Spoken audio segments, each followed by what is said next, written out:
Muchas gracias a quienes nos visitan. Entonces, los avisos que tenemos, la entrega de calificaciones, viernes 22 de enero, por ahí espero que se esté transmitiendo en la pantalla. El próximo jueves, los alumnos de secundaria, les invitamos a que lleven sus equipos, su laptop, sus tablets, para que podamos aprender a poder dar mantenimiento al uso correcto de los archivos.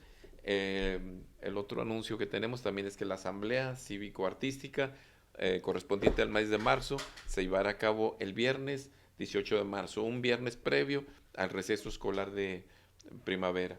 Y por último, pues que la clase de música y de arte la tendremos no solamente los jueves, sino también los miércoles. Entonces, estos son los avisos que tenemos en esta ocasión. Entonces, regresando o iniciando pues este tema que tenemos preparado y que hemos titulado Escuela y Familia, Amigos o Enemigos.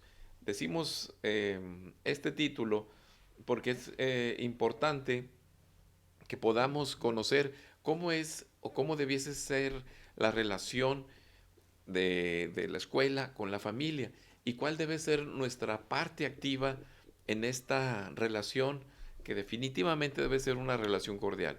Esto desafortunadamente no es así en todos los casos, pero en nuestro caso particular pensamos que sí tenemos una relación muy cordial con cada uno de los padres de familia, con los alumnos desde luego, y queremos que esto quede sustentado de una manera pues más firme.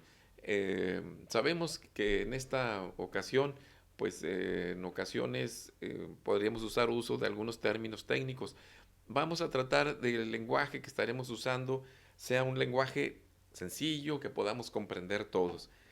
Esto no obsta para aclararles que todo lo que aquí estamos mencionando, todas las actividades que realizamos en el colegio, estaban fundamentadas en algo que podríamos considerar axios, logos, praxis. Bueno, estas palabras pueden ser extrañas, pero están basadas en valores, están basados en teorías y están basados sobre todo en la práctica.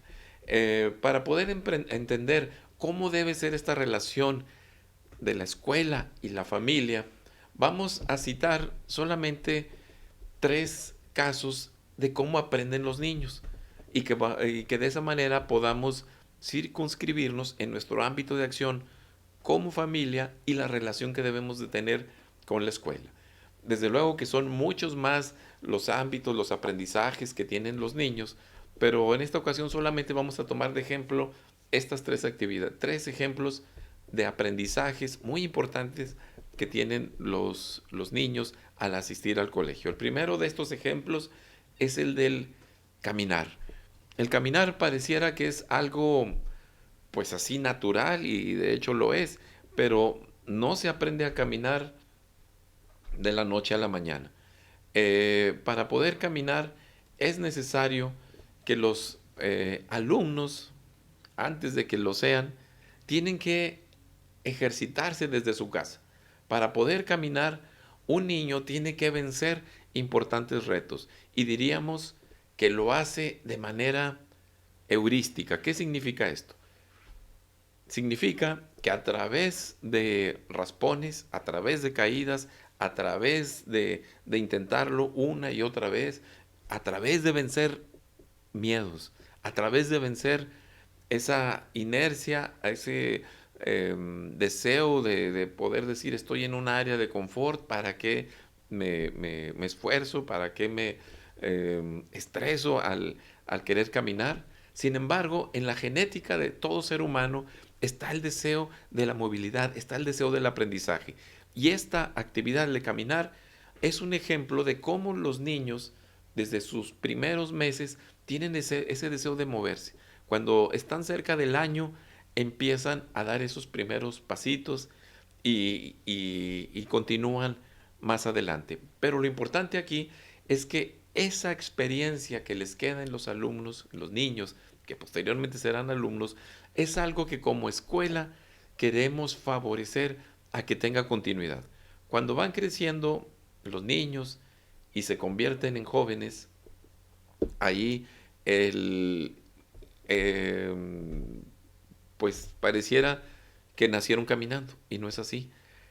Debe quedar una experiencia tal de recordar, yo cuando tenía 1 año no podía caminar y vencí el reto, el miedo y empecé a caminar. Entonces llegan a ser adolescentes y el recuerdo de experiencias de levantarse, de caerse, debe mantenerse vivo. Deben de recordar que así como aprendieron a caminar, así como tuvieron algunos raspones, deben de continuar en sus demás procesos de aprendizaje.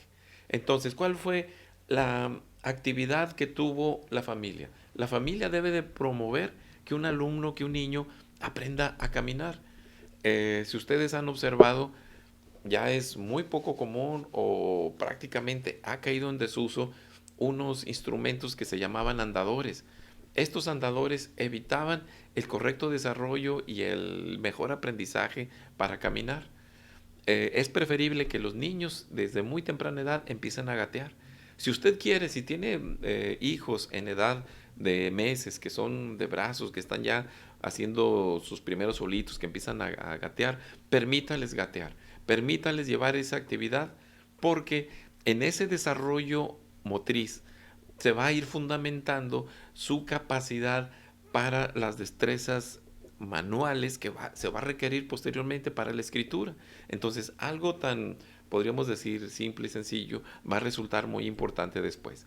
Cuando se están convirtiendo en jóvenes, cuando empiezan a otear el horizonte, a ver qué hay en su panorama, debe quedar muy claro y como familia debemos de trabajar en equipo con la escuela para hacer uso de esa experiencia, de los aprendizajes como este que parece tan sencillo.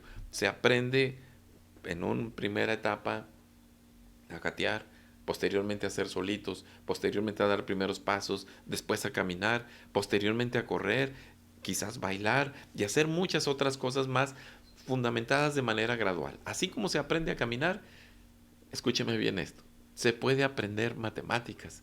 Matemáticas que se parten en el sentido tradicional a partir de aritmética, pero se puede llegar al álgebra, se puede llegar al cálculo diferencial, integral y más allá. Si lo vamos haciendo como aprendió a caminar un niño, de manera heurística, cayéndonos y levantándonos, pero los padres motivándoles. Entonces, en este primer ejemplo de aprendizajes, diríamos, el caminar se logra en la familia, se logra en la casa, sin la intervención directa de la escuela. Es decir, esto lo debemos de tener muy claro los padres de familia para pensar que un alumno ya tiene en sus genes la posibilidad y la capacidad para aprender cosas tan increíbles como el caminar. Y que esto no es cosa menor. Y comparado con materias como química, física, como español, como literatura, en realidad es algo más sencillo.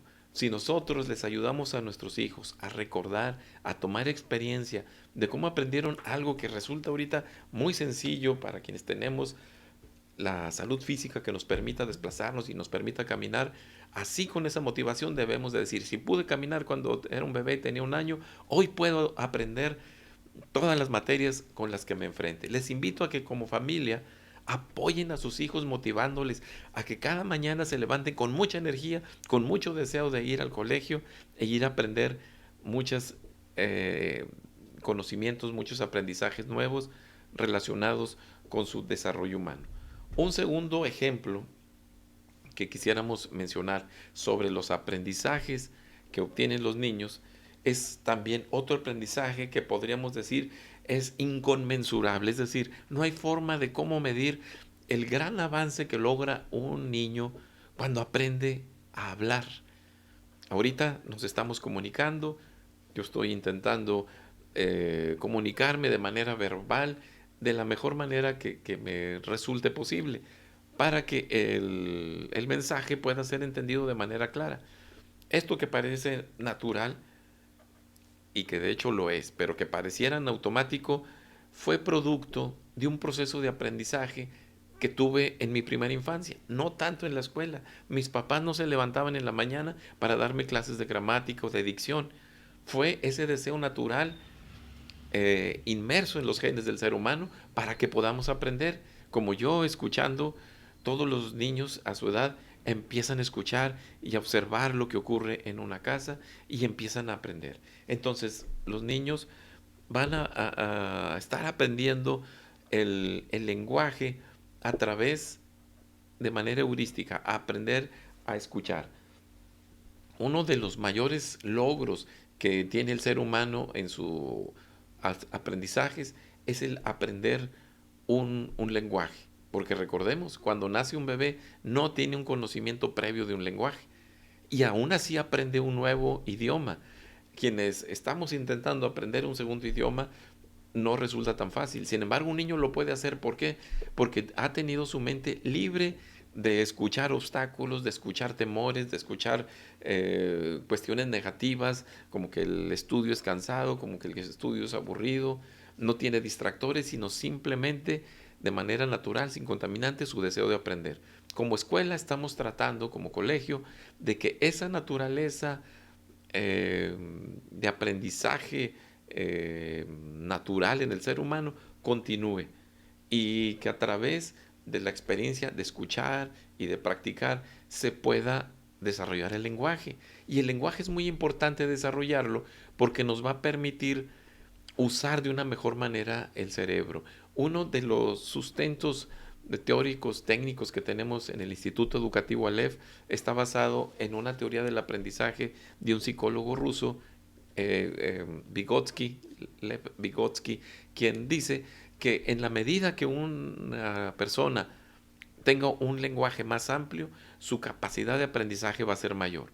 De ahí que yo les invitaría, ¿cómo vamos a hacer equipo, familia y escuela, para poder potenciar el aprendizaje de los alumnos? A todos los papás nos interesa que nuestros hijos saquen buenas calificaciones, nos interesa que saquen dieces. Y pensamos que es una cuestión meramente escolar. Desde luego que como escuela tenemos el compromiso de ayudar a los niños, pero quisiéramos decirles, padres, madres de familia, hermanos mayores que tienen hermanos más pequeños en estos procesos de aprendizaje, yo les diría, favorezcan de manera modelada el que los niños pequeños desarrollen un mejor lenguaje. ¿Qué significa esto? Si yo en casa como papá quiero que mi hijo saque mejores calificaciones, debo de tratar por hablar de la mejor manera posible, que cuando me dirija con él lo use el lenguaje de la manera correcta. Inclusive si es un bebé, evitemos caricias y cariños que limitan la posibilidad al bebé de distinguir, bueno, ¿qué es Gugu Tata? ¿Qué es? ¡Qué bonito niñito! Un bebé va a entender eso como un idioma extraño. Y tiene que pasar el tiempo hasta que entienda que le están haciendo cariños, pero que en realidad no hay un lenguaje formal. Si a un bebé le hacemos cariños con la mejor dicción posible y sobre todo cuando va creciendo hablamos con él de la mejor manera, él va a desarrollar un lenguaje positivo.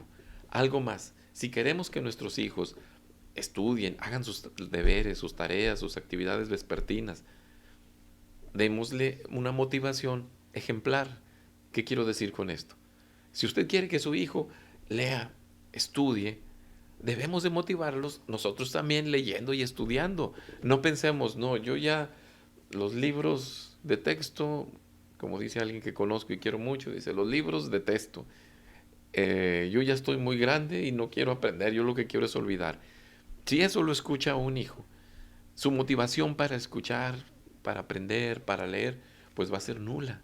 Si nos ve que leemos, si nos ve que nuestro lenguaje es el adecuado, que no usamos palabras altisonantes, que tratamos de ser corteses, él va a reflejar esas características. De ahí que, ¿qué relación vamos a tener? Escuela, familia. Vamos a recordar que como padres de familia somos los responsables de la educación de nuestros hijos y la escuela es solamente una herramienta, un mecanismo con el que vamos a potenciar ese desarrollo. De ahí que cuando a un alumno le favorecemos el desarrollo de su lenguaje, le vamos a facilitar su capacidad de imaginación, le vamos a facilitar su capacidad para poder comunicarse, le vamos a facilitar el aprendizaje de nuevos contenidos y la posibilidad de convivir de una manera más correcta, más positiva. Casi se nos acaba el tiempo.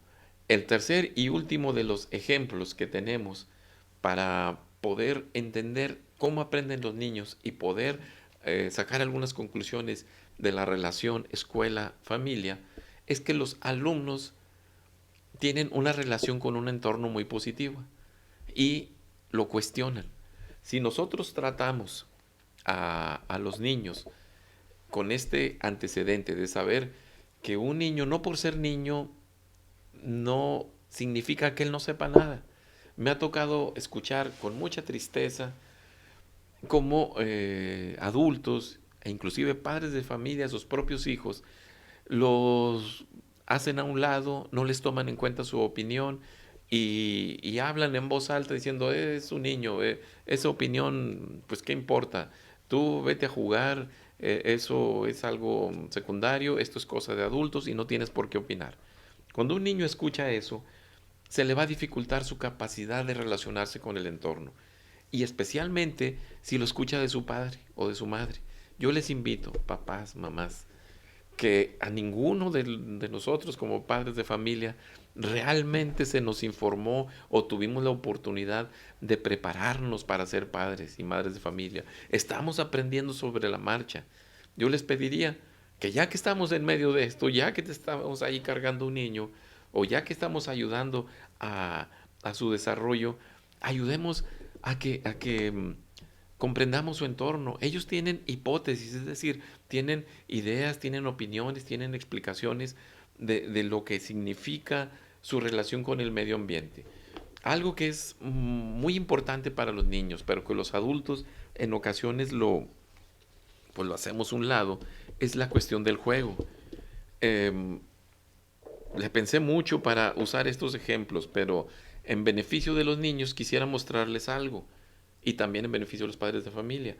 Aquí tengo un luchador, no sé si lo aprecian, un caballero medieval de las cruzadas, un soldado de la legión extranjera, del ejército, creo es inglés o francés, alguien que parece el llanero solitario, un astronauta, un aborigen, me parece que es de Sumatra o Java o de una de aquellas islas. Bueno, estos monitos, como yo les llamo, eran, me da un poco de pena, pero lo digo porque creo que puede ser positivo. Eran mis juguetes cuando fui niño. Y si me preguntan que por qué los tengo todavía, es porque de alguna forma con estos juguetes yo aprendí más de lo que yo suponía en ese momento. Y me atrevo a decir, aprendí mucho de lo que mis padres ni siquiera se imaginaron. Con estos juguetes, al paso del tiempo, incluso yo fui comprendiendo cuestiones de historia, cuestiones del vestuario, por qué traían toda la cual forma. Posteriormente aprendí a usar la imaginación, aunque este era un luchador y este un soldado, llegó un tiempo en que para mí este era un corredor y este era un linebacker. Si ustedes observan la posición de sus manos, permite hacer una tacleada. Y disfruté como no tienen una idea. Cuando estaba en primaria y jugaba yo con estos monitos, en ocasiones eran jugadores de béisbol. Tanto que quienes vivieron la infancia en los años 60, a lo mejor reconocen este tipo de juguetes. Eh, en ocasiones yo los convertía en jugadores de béisbol. Incluso organizaba un torneo y en un cuadernito rojo, esos que traían un 64, yo ahí tomaba notas de las carreras, del porcentaje de carreras limpias admitidas, de los pitchers. El llanero solitario, de repente era un pitcher, se me escapa el nombre, Quesada se apellidaba, todavía me recuerdo, era un pitcher de los Sultanes. Bueno, Silvano Quesada se llamaba este monito. Y si lo observan con detalle, quiero que vean su pierna izquierda. Ahí verán que sufrió una fractura y posteriormente, sin haber asistido a la facultad de medicina, como diría Buzz Lightyear, le hicimos una operación, un injerto de otro monito que tenía una pata de palo y que se había pues lastimado. Le corté al otro monito su pata de palo y se la pegué aquí para que pudiera continuar. ¿Por qué hice todo esto siendo niño? Porque tenía imaginación. Estos juguetes, no digo que las tablets, que los gadgets de la actualidad no sean positivos ni generen imaginación, pero yo les diría, si ustedes ven jugando a sus hijos, Piensen que eso es lo más importante que está haciendo su hijo y que merece mucha atención y merece un acompañamiento, merece una relación de preguntas, de cuestionar por qué hace esto, por qué no hace lo demás. Les diría, para finalizar, tenemos que como escuela y como familia, y esto nos serviría a manera de recapitulación, les decimos, estamos viendo cuál es la relación escuela y familia. ¿Somos amigos o seríamos enemigos? Yo pienso que podemos y debemos ser amigos. Y para eso estudiamos hoy o escuchamos 3 ejemplos de aprendizajes.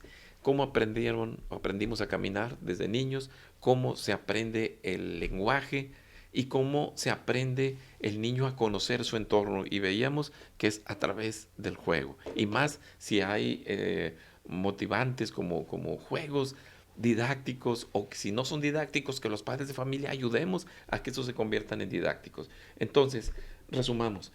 La relación que podemos tener como escuela y familia, y espero ahí puedan estar viendo un cuadro, como escuela, somos instrumentos, la escuela somos instrumentos de la educación organizada por la familia.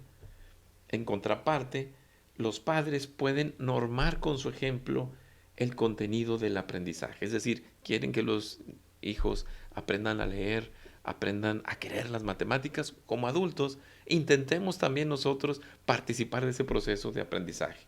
En la escuela tenemos la técnica didáctica, somos los responsables de cómo intervenir en el aula en los aprendizajes formales de los contenidos de los programas de educación. En nosotros, en el Instituto Educativo Aleph, jamás le vamos a decir, como madre de familia, siéntese a estudiar con su hijo. Usted estudie el libro y explíqueselo. Jamás vamos a hacer eso, porque los responsables de esa actividad somos los papás, perdón, somos los maestros, somos la escuela. A los padres de familia les diríamos, motiven a los alumnos en el aprendizaje, denles todos los elementos necesarios para que se pueda dar ese aprendizaje. En la escuela se aplica lo aprendido en casa. Es decir, la relación social que se genera en la familia, la forma de cómo relacionarse, las reglas de urbanidad, el respeto, esos primeros aprendizajes que son de autoría familiar, estos vienen y se aplican en casa. Aunque hay veces que uno tiene que partir prácticamente de cero como escuela y ayudar a generar esas buenas relaciones, la cortesía, el tener una empatía con los compañeros, el aprender a respetar, a querer, pero ayudaría mucho si desde casa a nuestros hijos les enseñamos no solamente a decirles eres un campeón, les podemos decir a las hijas no solamente eres una princesa, les podemos decir eres bien inteligente, eres bien compartida, me encantan tus preguntas, me encanta cómo motivas a los demás, cómo ayudas a los demás. En la medida que podamos desde casa generar esa relación social, se va a generar un aprendizaje potenciado en la escuela. También podríamos decir que en familia podemos alentar la curiosidad. Permitamos responder cada pregunta de nuestros hijos. Y mejor aún, nosotros también practiquemos hacerles preguntas. En el colegio, en el Instituto Educativo Aleph, guiamos el aprendizaje a través de preguntas. Más que enseñar, guiamos el aprendizaje despertando la curiosidad y usando las preguntas. Y por último, diríamos, en casa podemos permitir y delegar la responsabilidad para que esa responsabilidad genere una madurez y sea practicada en el colegio. Hace un rato mencionaba, los responsables de la intervención técnica, didáctica, es de la escuela, pero la responsabilidad de la familia es motivar, denles oportunidad de que si hay un requerimiento de situaciones en casa, permitan que sean los hijos de que se encarguen, permitan que en ocasiones se valga echar a perder algo, pero que los niños vayan aprendiendo. Permitan acompañarlos, ir a una tienda y decirles, tú pide esto. O decirles, llama por teléfono, pide estos informes, irles dando responsabilidad, darles oportunidades de que practiquen la aritmética, de que practiquen el español en la vida diaria, en lo que realmente vale la pena. Eh, por último, y esta sería nuestra conclusión, y la voy a leer de manera textual, es, si conocemos la forma de aprendizaje de nuestros hijos, potenciaremos su desarrollo y aprovecharemos mejor el trabajo escolar. Lo repito una vez más. Si conocemos la forma de aprendizaje de nuestros hijos, potenciaremos su desarrollo y aprovecharemos mejor el trabajo escolar. Les quiero agradecer por este tiempo que nos han permitido. Les invito a que, si por alguna razón no estuvieron a tiempo a esta cita, pues en esta misma página ahí quedan resguardados el video de esta emisión. Si tienen algún comentario que hacer, algún cuestionamiento, algún señalamiento, con todo gusto estamos abiertos a escuchar cualquiera de sus comentarios a través de nuestra página del Facebook Instituto Educativo Aleph. Les agradezco por su atención, por su tiempo, por su presencia y de veras es un gusto, un placer que podamos tener esta comunicación vía virtual, pero con mucho afecto, con mucho cariño. Les apreciamos y les queremos. Hasta pronto.